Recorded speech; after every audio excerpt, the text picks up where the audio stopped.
Good morning, I'm Jake Sherman. I'm Anthony Adragna. And welcome to the Daily Punch, brought to you by Punchbowl News. It is Wednesday, June 3rd, 2026. Let's get into the mix. Here are your Washington headlines of the day. Number one, AI has a Democrat problem. Number two, Dems threaten FISA over the Pulte job. And number three, primary takeaways. Let's get into it. Anna is traveling, so we have Anthony on the podcast this morning. Welcome, Anthony. It's good to be here.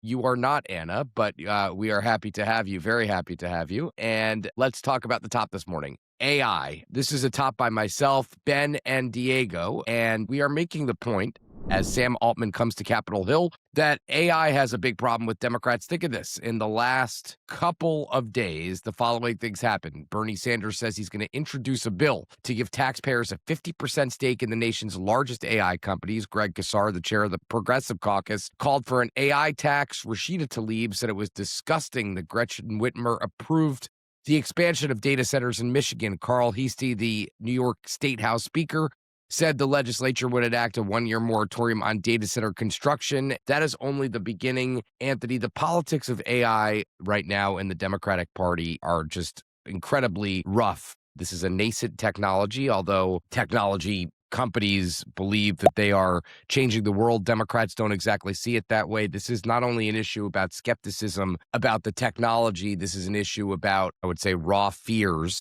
that jobs are going to be lost, that people's lives are going to be displaced, that the social contract that people have with technology companies and with society, that's what a social contract is, I guess, is going to be broken. Energy concerns, water concerns, NIMBY concerns. What do you think? I think this is a really smart top at a really important time. And I think you're right. Democrats are all over the place in how to handle with this. There's the mix of excitement about this technology, but then also the fears you just articulated. And so I think what you're starting to see is the Democrats really think this is a way to assemble a new coalition. So people like AOC, Bernie Sanders going out there and thinking that they can cobble together, a mix of disaffected people that don't want these things built in their backyards, but also people that are worried about climate change. And I think it's an interesting new coalition that is beginning to rear its head and definitely a force to be watched going forward. I'd say this, and this is top of mind for me because Anna and I were having some meetings in the Bay Area last week. I guess it was last week. And I think the kind of sequence of events is going to go like this. I would say right now, most people, and this is completely unscientific, so I could be completely wrong here, but I don't think I am. Right now, most people are not knowingly interacting with AI. No matter the proliferation of these platforms, I would say that most people are not engaging with AI in a meaningful way. So I'd say the first shoe to drop, so to speak, is going to be the opposition or concern about data centers, because these big, bulky facilities, no matter how important they are to the overall technology of AI, are going to go up in people's neighborhoods and people's communities, and people are not going to like it. They're going to be concerned about whether it's going to jack up their utility rates, their water rates, etc. That's the first shoe to drop. And also the fact that these things are not terribly good looking, they are overbearing, etc. And I think then later will come the concern about jobs, because that's not an idle concern, right? I mean, this is probably the biggest technology shift, the biggest advancement in certainly yours and my lifetime, bigger than the internet, has the potential to be bigger than the internet. We can't tell the future. And that's kind of the second shoe to drop. I think the NIMBYism, the not in my backyard-ism, is what we're seeing right now in state legislatures saying, you're not going to build these things. We need to take a minute. We need to take a beat and figure out whether this is right for our communities, right for our states, et cetera. I think the 2028 election, the 2030 election, we're going to see more action along the lines of kind of opposition or political wrangling about the technology itself. So I think there's a long tail to this, and I think we're only seeing the beginning of it. I think you're right. And I think also we're beginning to see that, as is often the case, Congress is sort of a lagging indicator. The federal level is. When I was able to moderate that panel for Punchbowl, with 4 governors. They were just talking about how data centers, the battle over AI was something that they saw in a lot of their races for governor, but then also at the statewide level. So that's places like New Jersey, Pennsylvania, Virginia. And I think we're already seeing signs of that. And so Congress is now finally beginning to grapple with that. As we know, trying to come up with policy to back up, interest in an issue tends to take a lot longer at the congressional level. But I think we're beginning to see the signs of that. And as you're talking about the engagement of people like Sam Altman coming to Capitol Hill today, there's no question the big players are beginning to wade into the battle and engage with Congress because I think they know that Congress is going to seize on this. And you're right, this is going to become a big issue for Democrats going into 2028 for sure. And, listen, Bernie Sanders' idea of taking a 50% stake in AI companies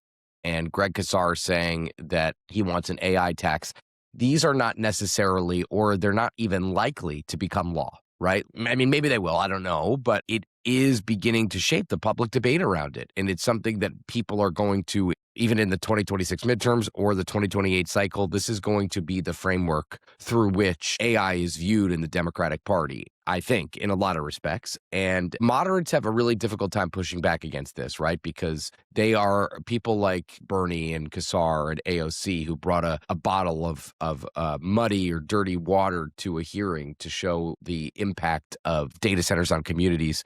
They have to push back against those kinds of visceral images and visceral policy decisions with saying that, oh, it's not so bad and things are not as bad as it seems. It's a very difficult political argument to make. So this AI policy, not only in the tech realm, but in the energy realm and every other realm, is something we're going to be covering extraordinarily closely over the next years, I guess. So, all right, Anthony, this is something that you cover in your day-to-day life, FISA, which expires June 12th, 9 days from today. It has been made a lot harder for Congress to pass an extension to FISA since Donald Trump appointed Bill Pulte, his federal housing finance administrator, as the head of the acting director of DNI, National Intelligence. What an appointment, number one. But, Democrats spent a lot of time over the last couple months saying that they could not trust the administration to adequately and accurately, fairly, and safely administer FISA because they were afraid that the administration was going to abuse it.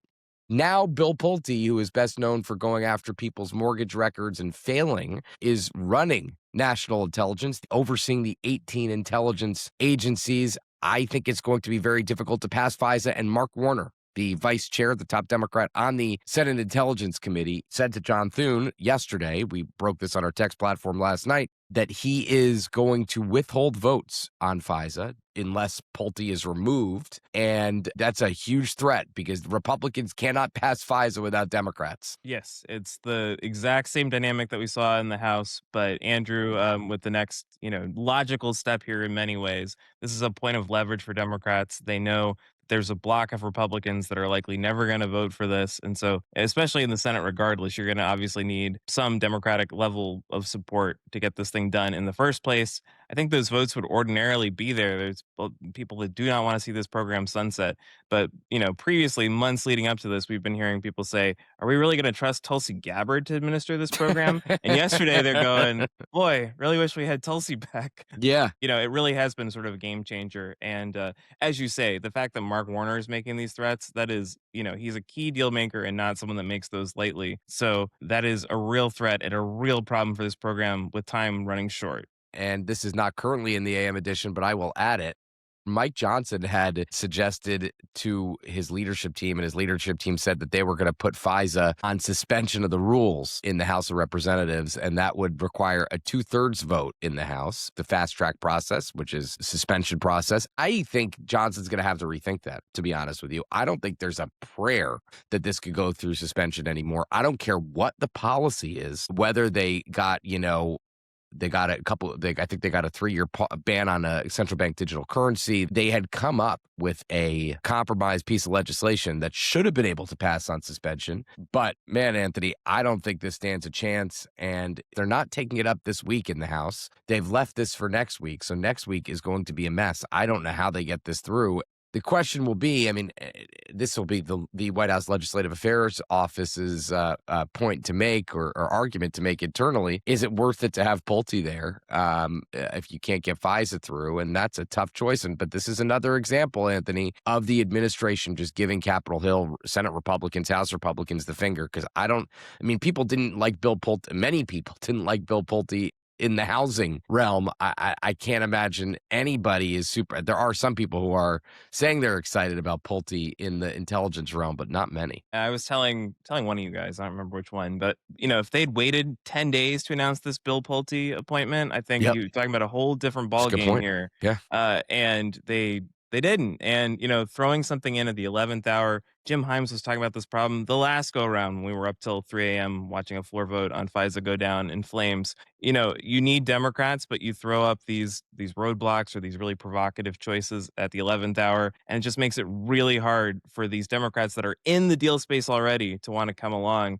I'm with you. I don't know how you get this through at this point, and we're pretty much out of time, so there's not a lot of Yeah. room to maneuver. All right, number 3 story of the morning, primary results. It was primary night last night. We have a bunch of results. I'll run through them quickly. Josh Turek is the Democratic nominee for Senate in Iowa. Randy Feenstra, the House Republican who was endorsed by Donald Trump, lost the Republican primary for governor to Zach Lon by less than 1%. Marionette Miller Meeks, Republican incumbent in Iowa, will face Christina Bohannon for a third straight cycle in the 1st District. Joe Mitchell and Democrat Lindsey James will compete also in Iowa, the swingy 3rd District. It's Zach Nunn against Sarah Trone Garriott.